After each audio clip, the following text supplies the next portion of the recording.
नेपाल की जेलें टूटी, हजारों कैदी फरार।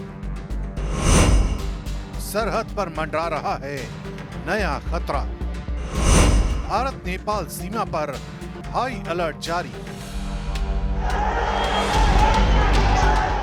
नेपाल की सड़कों पर भड़की हिंसा ने जेलों को भी जला डाला। कैदियों ने पहले आग लगाई, फिर दरवाजे और दीवारें तोड़कर फरार हो गए। पश्चिमी नेपाल की एक जेल में सुरक्षा बलों से झड़प में 5 युवा कैदी मारे गए।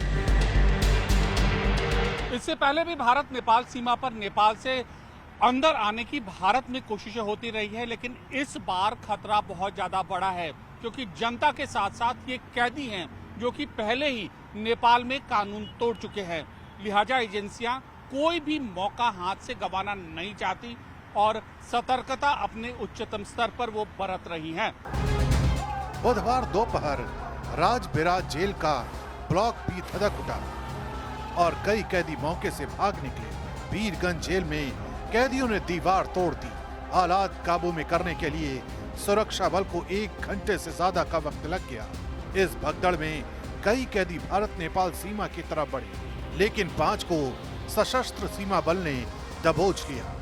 वहाँ की जेलों से काफ़ी संख्या में कैदी फरार हुए हैं। जाहिर है इनमें हर तरह के अपराधी हैं और दोबारा पकड़े जाने के डर से इनमें से अधिकांश कैदी सीमा पार कर भारत आने का प्रयास करेंगे। सघन चेकिंग अभियान चला करके ऐसे तत्वों को पकड़ना सुनिश्चित करती है। नेपाल की जेलों से बड़े पैमाने पर कैदी फरार हुए। माई रिपब्लिका की रिपोर्ट कहती है 7,000 से ज्यादा कैदी फरार हैं। सबसे ज्यादा 1,575 कैदी सुनसरी की झुम्पका जेल से, 1200 नक्खू जेल से और 1100 दिल्ली बाजार से भागे हैं। इसके अलावा कास्की, कैलाली, चितवन, जलेश्वर, गौर और कंचनपुर की जेलों से भी सैकड़ों कैदी गायब हैं।